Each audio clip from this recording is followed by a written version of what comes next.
નમસ્કાર વિદ્યાર્થી મિત્રો, કેમ છો બધા? આશા રાખું છું કે આપ સર્વે સ્વસ્થ હશો તેમજ કુશળ હશો.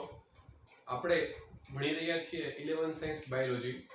તેમાં ચેપ્ટર નંબર 13 વિશેની આપણે ચર્ચાઓ કરી રહ્યા છીએ. Chapter number 13 it is a chapter of plant physiology, એટલે કે વનસ્પતિ દેહધર્મ વિજ્ઞાનનું આ ચેપ્ટર છે. અને ચેપ્ટર નંબર 13 નું ટાઇટલ છે ઉચ્ચ કક્ષાની વનસ્પતિઓમાં જોવા મળતું પ્રકાશ સંશ્લેષણ. It means the photosynthesis which is found in higher plants. આ ચેપ્ટરના આપણે અંતિમ પડાવ ઉપર છીએ. લાસ્ટ વિડિયો લેક્ચરમાં આપણે C3 સાયકલ એટલે કે C3 ચક્ર વિશેની વાત કરેલી હતી અને હવે આપણે આગળ આજના વિડિયો લેક્ચરમાં C4 સાયકલ વિશેની વાત કરવાની છે. પણ એક વસ્તુ તમને હું શરૂઆતથી જ કહી દઉં કે જો તમને C3 સાયકલ છે એ નહીં આવડતું હોય તો તમને C4 સાયકલ સમજવામાં થોડી ઘણી તકલીફ પડશે. એટલે જો તમને C3 સાયકલ વાળો લેક્ચર પરફેક્ટ યાદ ન હોય તો તમારી પાસે ટાઈમ છે, તમે સ્કીપ કરીને પહેલા આ લેક્ચર ફટાફટ એટ અ ગ્લાન્સ રિવિઝન કરી લો, અથવા તો તમે જે ફેરબુક બનાવી છે એ ફેરબુકમાંથી તમે ફટાફટ C3 સાયકલના જે સ્ટેપ છે બરોબર એ તમે એકવાર જોઈ લો અને તમને C4 સાયકલ છે તે ઇઝીલી યાદ રહી શકે.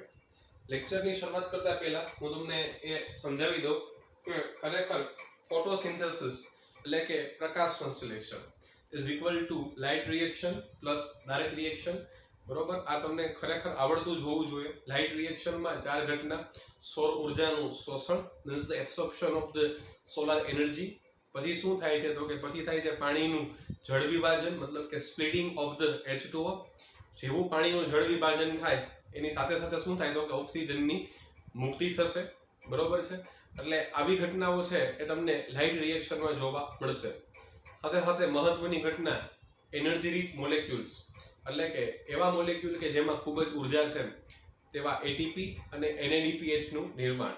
ATP નું ફૂલ ફોર્મ થાય છે એડિનોસાઇન ટ્રાઇફોસ્ફેટ, NADPH નું ફૂલ ફોર્મ થાય છે નિકોટિનેમાઇડ એડેનાઇન ડાયન્યુક્લિયોટાઇડ ફોસ્ફેટ હાઇડ્રોજન, એનું નિર્માણ. પછી ડાર્ક રિએક્શનમાં યાદ કરો તો મેં કીધું હતું કે પ્રકાશની ગેરહાજરીમાં થાય.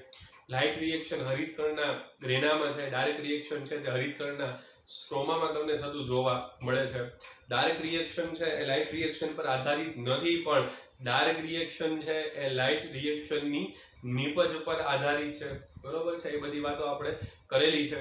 ત્યારબાદ આપણે એ પણ કીધેલું છે કે ખરેખર ડાર્ક રિએક્શનમાં શું થાય છે તો કે CO2 નું સ્થાપન, કાર્બનની એન્ટ્રી થાય છે ડાર્ક રિએક્શનમાં.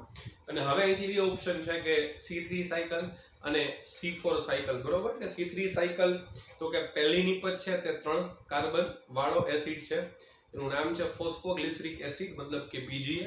C4 સાયકલમાં પહેલી નિપજ છે 4 કાર્બન વાળો ઓક્ઝાલો એસિડિક એસિડ છે, એટલા માટે C3 અને C4 નામ રાખવામાં આવેલું છે. અંતે બે સાયકલ થાય તો બે સાયકલના અંતે તમને ખરેખર ગ્લુકોઝ મળે છે, which is a 6 carbon containing sugar, 6 carbon વાળી શર્કરા કે તમે જેને કહી શકો છો ગ્લુકોઝ. બરોબર, બંને સાયકલના અંતે ગ્લુકોઝનું નિર્માણ તમને થતું જોવા મળશે.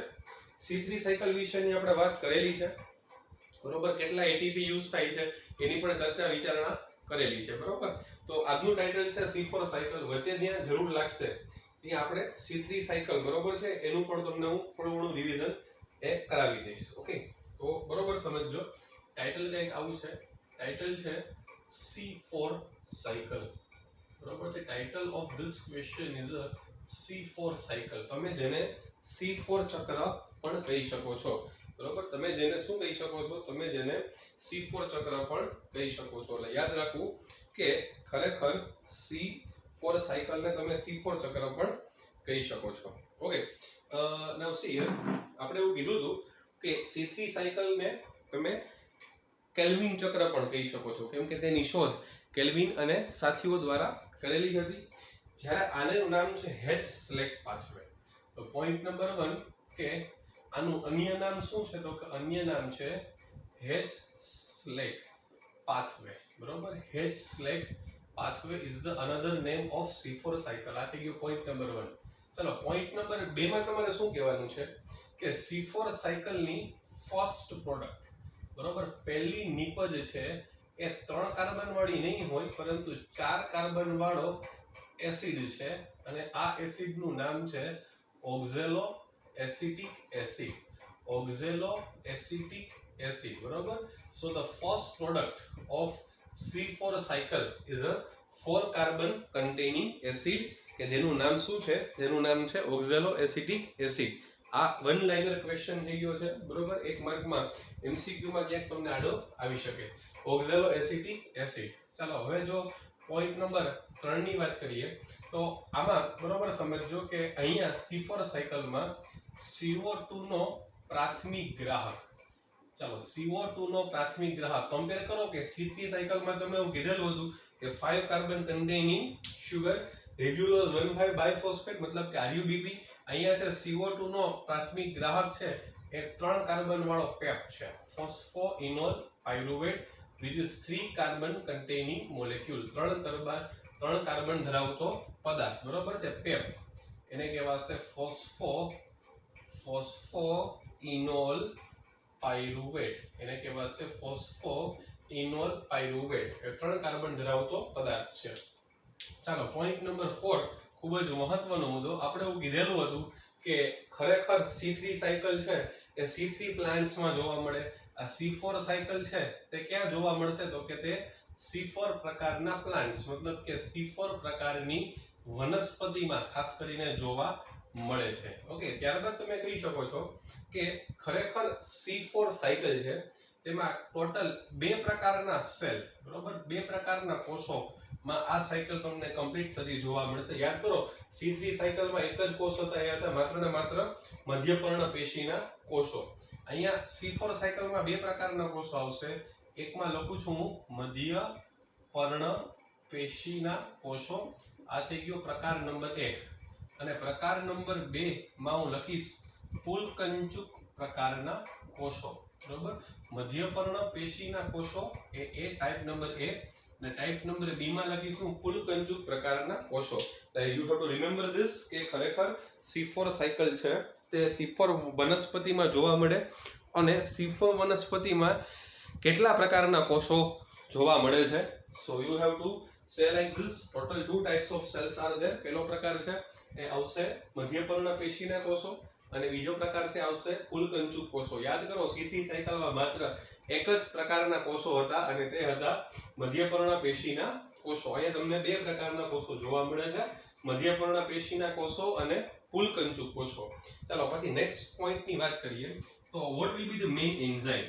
ચાલો મુખ્ય એન્ઝાઇમ ની વાત કરીએ મતલબ કે મુખ્ય ઉત્સેચકની વાત કરીએ તો ખરેખર C3 સાયકલમાં યાદ કરો રૂબિસ્કો એ મુખ્ય એન્ઝાઇમ હતો, બરોબર. રેડ્યુલોઝ 1,5 બાયફોસ્ફેટ કાર્બોક્સાઇલેઝ ઓક્સિજનેઝ કે જે 2 કામ કરતું હતું, CO2 નું પણ સ્થાપન કરે અને ઓક્સિજનનું પણ સ્થાપન કરે.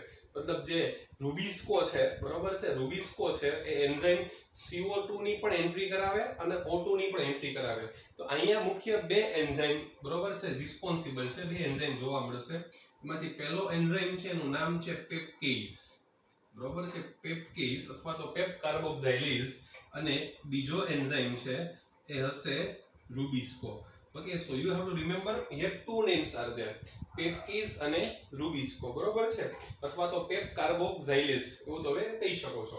હવે તમે સમજો કે અલગ અલગ કોષમાં આ બેનું કોન્સન્ટ્રેશન છે અલગ અલગ હશે એ તમને હમણાં આગળ કહું છું, પણ એન્ઝાઇમ જોવા અહીંયા પેપ્કેઝ છે અને રૂબિસ્કો છે. ઓકે, હવે અહીંયા ધ્યાન કે પહેલા અહીંયા મધ્યપર્ણ પેશીના કોષો અને પુલકંચુક પેશીના કોષો આપણે એક એક સેલ ડ્રો કરીને આ સાયકલ સમજવાનો પ્રયત્ન કરીએ એટલે શું થાય આપણને ખરેખર આઈડિયા આવે કે આ સાયકલમાં ખરેખર થાય છે શું. પણ એની પહેલા હું તમને કહી દઉં કે ઇન C3 સાયકલ યાદ કરો C3 સાયકલમાં 3 તબક્કા હતા.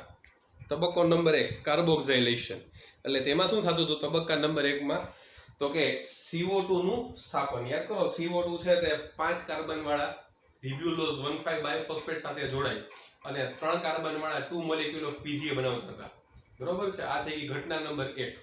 પછી ઘટના નંબર 2 હતું રિડક્શન. યાદ કરો એમાંથી 2 મોલેક્યુલ ઓફ PGA માંથી 2 મોલેક્યુલ ઓફ ટ્રાયોસ સુગર બનતી હતી which is unstable.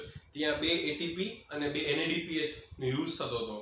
પછી એમાંથી એક કાર્બન મૂકીને પાછું થતું હતું રીફોર્મેશન, પુનઃ નિર્માણ. એટલે આખું જે C3 ચકેડું ફરે, આખું જે C3 સાયકલ ફરે એ આખા C3 સાયકલમાં તમે કહી શકો છો કે એક C3 સાયકલમાં એક CO2, 3 ATP અને 2 NADPH જોઈએ. પણ એક ગ્લુકોઝના નિર્માણ માટે 6 વાર ચકેડા ફરવા જોઈએ. એટલે એક ગ્લુકોઝના નિર્માણ માટે 6 C3 સાયકલ જોઈએ. 6 C3 સાયકલ મતલબ કે તમે કહી શકો છો કે 6 કાર્બન ડાયોક્સાઇડ જોઈએ. 6 કાર્બન ડાયોક્સાઇડ જોઈએ મતલબ કે 3 × 6 એટલે કે 18 ATP જોઈએ અને 12 NADPH જોઈએ. આની વાત આપણે કરેલી છે, પણ અહીંયા એવું બધું કોમ્પ્લિકેટેડ નથી. અહીંયા વેરી મચ સિમ્પલ અને વેરી મચ ઈઝી. પહેલા તો હું તમને 2 પ્રકારના કોષો બતાવી દઉં છું અને એ એનાટોમીને શું કહેવાય એના વિશેની પણ વાત કરીએ આપણે. See for example, it is the first type of cell. આ એક પ્રકારનો કોષ છે, પ્રકાર નંબર 1. આ સૌથી બહાર આપણે ડ્રો કરેલો છે એ છે મધ્યપર્ણ પેશીનો કોષ. બરોબર, આ મધ્યપર્ણ પેશીનો કોષ કે જે આપણે બ્લુ કલરથી ડ્રો કરેલ છે. ચાલો હવે બરોબર સમજજો કે મધ્યપર્ણ પેશીનો કોષ, એની પછી આપણે દોરીએ છીએ અહીંયા ફૂલકંજુ કોષો. બરોબર, મધ્યપર્ણ પેશીના કોષો અને પછી આવશે ફૂલકંજુ કોષો. તો આને શેપ છે ને એ આ રીતના જ હશે, કેમ કે we are talking about the plant cell and the shape of plant cell will be like this. કેમ કે પ્લાન્ટ સેલ છે ને એટલે કે વનસ્પતિ કોષ, એનો આકાર આ રીતનો થશે કે because of presence of cell wall, કેમ કે આમાં સેલ વોલ જોવા મળે છે. અને અહીંયા યાદ કરો પ્લાઝ્મોડેસ્માટા હશે, તમે જેને કહી શકો છો કોષરસ તંતુકો. બરોબર છે, પ્લાઝ્મોડેસ્માટા છે. બરોબર, કોષરસ તંતુકો ચેપ્ટર નંબર 8 માં કરી ગયું છે. હવે સમજો આ બેની નીચે છે એ અહીંયા શું હશે તો કે અહીંયા વાહક પેશી હશે. બરોબર, યાદ કરો વાહક પેશીમાં 2 ઘટકોનો સમાવેશ થાય. ખોરાકનું વહન કરે તેને કહેવાય અનવાહક પેશી, અને પાણીનું વહન કરે મતલબ કે જળનું વહન કરે તેને કહેવાય જલવાહક પેશી. તો અનવાહક પેશી અને જલવાહક પેશી એ 2 વાહક પેશીના શું છે તો કે 2 ટાઈપ્સ છે, 2 પ્રકાર છે. પણ અહીંયા in this topic we are talking about the food. આપણે ફૂડની વાત કરીએ છીએ, કેમ કે છેલ્લે છે એ શું બનવાનો છે, છેલ્લે છે તે ગ્લુકોઝ બનવાનો છે. એટલે અહીંયા આપણે અનવાહક પેશી બરોબર છે એને કન્સિડર કરવાની છે. તો લેબલિંગ આપી દઉં કે જો સમજો આ શું છે તો કે સૌથી બહાર જે ડ્રો કર્યા છે એ મધ્યપર્ણ પેશીના કોષો. સૌથી બહાર જે ડ્રો કરેલા છે તે મધ્યપર્ણ પેશીના કોષો. આ જે છે તે ડ્રો કરેલા છે ફૂલકંજુક કોષો. બરોબર, ફૂલકંજુક કોષો. અને અહીંયા વાહક પેશી ડ્રો કરેલી છે, અને વાહક પેશી તરીકે ખરેખર અહીંયા કોની જરૂરિયાત હશે તો કે અનવાહક પેશી.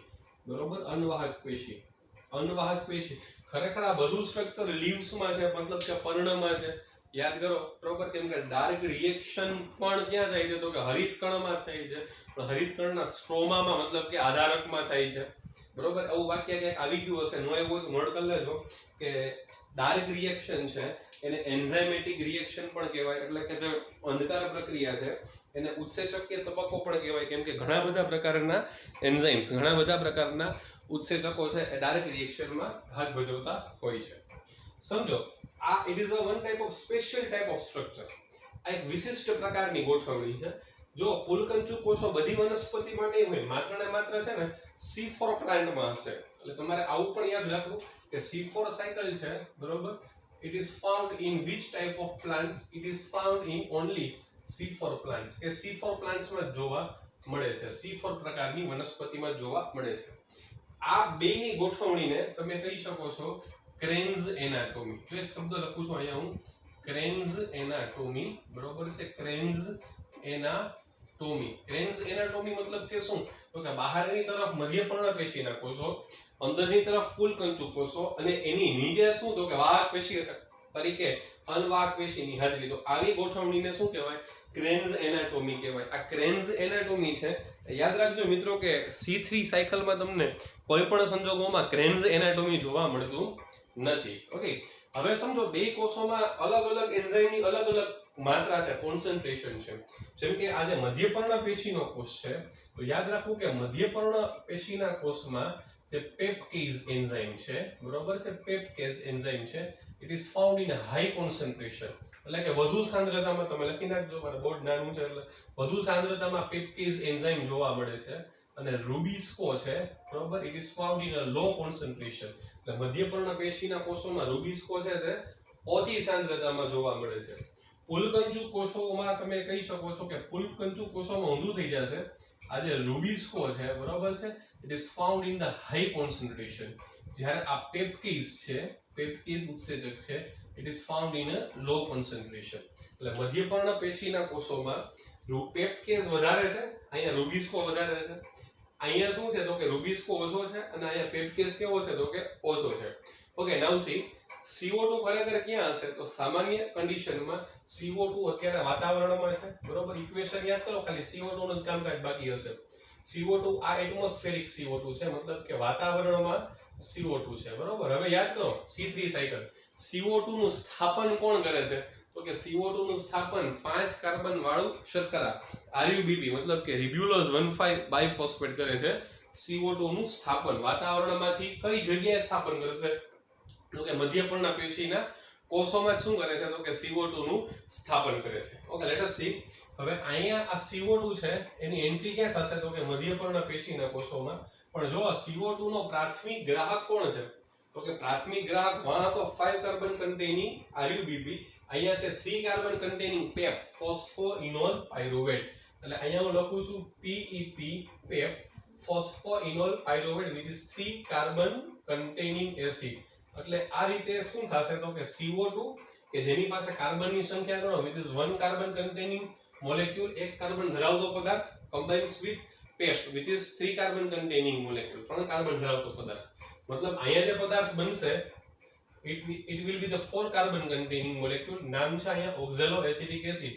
યાદ કરો કે C4 સાયકલમાં એટલે કે C4 ચક્રમાં પહેલો પદાર્થ કોણ છે તો કે પહેલી નિપજ છે તે 4 કાર્બન વાળો એસિડ, એનું નામ શું છે તો કે ઓક્ઝેલો એસિટિક એસિડ છે. ઓકે, એટલા માટે જ આને C4 સાયકલ કીધેલું છે. તમને આ વસ્તુ ખાસ આવડતી હોવી જોઈએ. તો ફરી બોલું છું, ખરેખર કાર્બનનું સ્થાપન ક્યાં થયું તો કે કાર્બનનું સ્થાપન છે તે મધ્યપર્ણ પેશીના કોષોમાં જ થયું છે. CO2 નું સ્થાપન ક્યાં થયું તો કે મધ્યપર્ણ પેશીના કોષોમાં. સ્થાપન કોણે કર્યું તો કે 3 કાર્બન કન્ટેનિંગ એસિડ ફોસ્ફોઇનોલ પાયરુવેટ. અને શું બનાવ્યું તો એને 4 કાર્બન વાળો એસિડ ઓક્ઝેલો એસિટિક એસિડ બનાવ્યો છે. ઓકે, તો હવે બરોબર સમજો. હવે this oxaloacetic acid it is converted into malic acid, બરોબર. જો આમાં છે ને ઘણા બધા રિએક્શન છે, અહીંથી આમાં, અહીંથી અહીંયા, બરોબર. પણ ખાલી આપણે સિમ્પલ રિએક્શન જ સમજશું, બરોબર. બહુ ડીપમાં નથી જવું. આવું યાદ રાખો કે ઓક્ઝેલો એસિટિક એસિડમાંથી મેલિક એસિડ બને. ઘણા બધા ફરી બોલું છું કન્વર્ટેશન છે, બરોબર. પણ બુકમાં ખાલી આવું જ આપ્યું હશે. હવે તમે સમજો કે અહીંયા આ PEP CO2 સાથે કમ્બાઈન થાય તો અહીંયા કયો એન્ઝાઇમ ભાગ ભજવતો હોય તો કે પેપ્કેઝ એન્ઝાઇમ છે ને ભાગ ભજવતો હોય. કેમ કે સમજો પેપ્કેઝ એન્ઝાઇમ છે ને અહીંયા હાઈ કોન્સન્ટ્રેશનમાં છે. એટલે CO2 છે એ RUBP સાથે પણ જોડાઈ શકે છે ને, ઇટ ઇઝ ટ્રુ. C3 સાયકલમાં જોડાય છે CO2 combined with RUBP, પણ અહીંયા જો રૂબિસ્કોની સાંદ્રતા જ ઓછી છે એટલે RUBP will not be activate more. પણ અહીંયા તમે સમજો કે પેપ્કેઝની સાંદ્રતા કેવી છે તો કે પેપ્કેઝની સાંદ્રતા ખૂબ જ વધારે છે, બરોબર. એટલે CO2 combines with what? CO2 combines with PEP, કેમ કે પેપ્કેઝ ની હાઈ કોન્સન્ટ્રેશનમાં છે. હવે સમજો મેલિક એસિડ છે ઈ આ જે મધ્યપર્ણ પેશીના કોષો છે ત્યાંથી માઇગ્રેટ કરી અને મેલિક એસિડ ક્યાં જાય તો કે ત્યાંથી માઇગ્રેટ કરી અને malic acid which is 4 carbon containing acid will go to the પુલકંચુક કોષો, બરોબર. તે ક્યાં જાય છે તો કે તે પુલકંચુક કોષોમાં જાય છે. સમજો હવે એક કોષમાંથી બીજા કોષમાં એસિડ ટ્રાન્સફર થઈ ગયો છે. હવે ત્યાં શું થાય તો કે ત્યાં છે તે તેનું ઓક્સિડેશન થશે એટલે વિઘટન થશે. હવે મેલિક એસિડ માંથી શું બને તો કે 4 કાર્બનના ભાગ પડી જાય. એક તો મેલિક એસિડ છે ને એ CO2 આપી દે એટલે 1 કાર્બન કન્ટેનિંગ મોલેક્યુલ CO2, અને બીજું શું કરે તો કે એ કેટલા કાર્બન વધ્યા 3 કાર્બન વધ્યા તો 3 કાર્બન વાળો એ બનાવી નાખે છે ફોસ્ફોઇનોલ પાયરુવેટ PEP. જો આ કેમ કે PEP તો કે પોતે ભાગ લેવાનો છે જ નહીં ને, એ તો ખાલી શું છે તો કે તો ખાલી કાર્બન ડાયોક્સાઇડ મૂકવા આવ્યો છે. અહીંયા CO2 અહીંથી ઉપાડીને અહીં મૂકી દીધો. હવે આ PEP will again migrate ઉપર જશે એટલે પુલકંચુક પેશીના કોષોમાંથી PEP ક્યાં વયો ગયો મધ્યપર્ણ પેશીના કોષોમાં. તો આવું જ થયું ને કે CO2 છે એ વાતાવરણમાં હતો, ઈ CO2 ને તમે ક્યાં લઈ ગયા તો કે મધ્યપર્ણ પેશીના કોષોમાં. એને તમે ક્યાં લઈ આવ્યા પુલકંચુક કોષોમાં. ડન. ટૂંકમાં આવું થઈ ગયું ને કે CO2 માં જે કાર્બન છે એ કાર્બનને તમે પેલા મધ્યપર્ણ પેશીના કોષોમાં લઈ ગયા અને ત્યાંથી એ કાર્બનને તમે ક્યાં લઈ ગયા છો, ત્યાંથી તમે કાર્બનને લઈ ગયા છો પુલકંચુક કોષોમાં. Okay, so now we have a CO2 એ કયા સેલમાં છે પુલકંચુક કોષોમાં. હવે પરફેક્ટ સમજજો. હવે પુલકંચુક કોષોમાં કોની સાંદ્રતા વધારે છે? તો કે રૂબિસ્કોની સાંદ્રતા વધારે છે. એટલે અહીંયા RuBP એક્ટિવેટેડ થાય. તો હું આમ કહી દઉં કે CO2 combines with RuBP 5 ને 6 કાર્બન તો એ C3 સાયકલ થઈ ગયો ને. યસ. હવે અહીંયા શું થાય? તો કે અહીંયા છે ને તમને અહીંયા C3 સાયકલ થતું જોવા મળે. અહીંયા તમને શું જોવા મળે? C3 સાયકલ થતું જોવા મળે. C3 સાયકલ ના અંતે શું ઉત્પન્ન થાય? ગ્લુકોઝ ને ગ્લુકોઝ છે બરોબર C6H12O6 ગ્લુકોઝ છે એ સીધો ક્યાં વહે જાય? વાહક પેશીમાં, અનવાહક પેશીમાં ગ્લુકોઝ પ્રોડ્યુસ થઈ ગયો. તમે જે C3 સાયકલ ભણ્યા છો ને ઈ અહીંયા થાય છે. પણ તમે સમજો કે C3 વનસ્પતિમાં આ C3 સાયકલ એ મધ્યપર્ણ પેશીના કોષોમાં થતું હતું. અહીંયા C4 પ્લાન્ટમાં આ C3 સાયકલ ક્યાં થાય? જો પુલકંચુક કોષોમાં. આ કયો કોષ છે? તો કે આ પુલકંચુક કોષ છે. સમજો તમે કે અહીંયા પેપની સાંદ્રતા, પેપ કેઝની સાંદ્રતા કેવી છે? ઓછી છે. ટૂંકમાં C4 પ્લાન્ટ્સ છે ને એ C4 સાયકલ બતાવે અને C4 સાયકલનો એક પાર્ટ કોણ છે? તો કે C4 સાયકલનો એક part is a C3 cycle. Okay, તો પહેલા તો તમે એનો સ્ક્રીનશોટ લઈ લો, પછી ફટાફટ રિવિઝન કરાવી દો ને તફાવતના મુદ્દા છે બેયના હું તમને કહી દઉં. Take a screenshot of this. Okay now C સમજો વેરી સિમ્પલ છે. શું કહે છે? તો કે C4 પ્લાન્ટ એનું નામ છે હેલ્સલેક પાથવે. પહેલી પ્રોડક્ટ છે it is a 4 carbon containing acid, oxaloacetic acid. પ્રાથમિક ગ્રાહક છે 3 carbon containing PEP phosphoenolpyruvate. ક્યાં જોવા મળે? C4 પ્રકારના પ્લાન્ટ્સમાં, C4 પ્રકારની વનસ્પતિમાં જોવા મળે છે. મધ્યપર્ણ પેશીના કોષો અને પુલકંચુક કોષો. આવી ગોઠવણી હોવાથી તેને ક્રેન્ઝ એનાટોમી કહેવાય. સમજો C3 પ્લાન્ટમાં આવું નહીં જોવા મળે, C4 માં જ આવું જોવા મળશે. બોથ એન્ઝાઇમ્સ આર ધેર, બે એન્ઝાઇમ કામ કરશે, પેપ્કેઝ અને રૂબિસ્કો. અલગ અલગ કોષમાં બેનું કોન્સન્ટ્રેશન કેવું છે? અલગ અલગ છે. જોવા અહીંયા હું આમ બોલું છું CO2 નું સ્થાપન 2 વાર થયું. પહેલી વાર સ્થાપન પેપે કરાવ્યું, ઓકે, અને બીજી વાર સ્થાપન અહીંયા RuBP કરાવશે. બરોબર છે. પહેલી વાર સ્થાપન છે તે મધ્યપર્ણ પેશીના કોષોમાં થયું, બીજી વાર સ્થાપન છે તે પુલકંચુક કોષોમાં થયું. પહેલી વાર સ્થાપન માટે જવાબદાર એન્ઝાઇમ છે પેપ્કેઝ અને બીજી વારના સ્થાપન માટે જવાબદાર એન્ઝાઇમ કોણ છે? તો કે રૂબિસ્કો. તમે એટલું યાદ રાખો કે એક કાર્બન વાળો CO2 combines with 3 carbon containing pep phosphoenol pyruvate will form a 4 carbon containing oxaloacetic acid. ત્યાંથી મેલિક acid will transfer into the next cell, મતલબ પુલકંચુક કોષોમાં જાય એટલે મેલિક એસિડ માંથી શું થાય? તો કે એનું વિઘટન થાય, એક CO2 છૂટો પાડી દે, પાછો પેપનું રીજનરેશન, રીફોર્મેશન બરોબર કરવાનું છે. અને અહીંયા શું થાય? તો કે અહીંયા C3 સાયકલ તમે ભણી ગયા ને કે એક ગ્લુકોઝ માટે 6 ચકેડા ફરી બધું આ એ C3 સાયકલ અહીંયા થશે. ઓકે, અને અહીંથી જે ગ્લુકોઝ ઉત્પન્ન થશે તે ગ્લુકોઝ વાહક પેશીની મદદથી ક્યાં જાય છે? તો કે અનુવાહક પેશીમાં. એટલે it is a question of C4 cycle. Very simple. જો તમે C3 સાયકલ ખૂબ જ સારી રીતે ભણ્યા હોય તો તમને આ ક્વેશ્ચન છે તમે ઇઝીલી સમજી શકો. હવે નેક્સ્ટ ટાઇટલ કંઈક આવું રહેશે કે the differences between C3 and C4 cycle. તમને થોડુંક હિન્ટ આપી દઉં, બરોબર છે? આજ તો તમને નથી લખાવતો હું. ડિફરન્સમાં તમારે જો કે બે સાયકલ કયા કયા પ્રકારના પ્લાન્ટમાં થાય છે. ઓકે, પછી પહેલી નિપજ કોણ છે બેયમાં એ તમે કહી દો. પહેલો ગ્રાહક કોણ છે એ કહી દો. અંતિમ નિપજ કોણ છે કહી દો. કેટલા પ્રકારના કોષો બેયમાં ભાગ લેશે, કયા પ્રકારના એન્ઝાઇમ બેયમાં ભાગ લેશે. પણ એક ક્વેશ્ચન છે બરોબર, એ આપણે પછીના વિડિયો લેક્ચરમાં વાત કરવાની છે. તો આજે આપણે C4 સાયકલ વિશેની વાત કરી, બરોબર છે? એટલે આમાંથી ઘણા બધા MCQs છે બરોબર. From this question so many MCQs are there. ઘણા બધા MCQ છે તે બની શકે. અને you are suppose to take a screenshot of this, પછી બુકમાંથી વાંચી લેજો. હવે તમને આઈડિયા આવી જશે, બરોબર છે? So today's lecture is 100% completed. I hope that you are getting this concept very much easily. Thank you very much.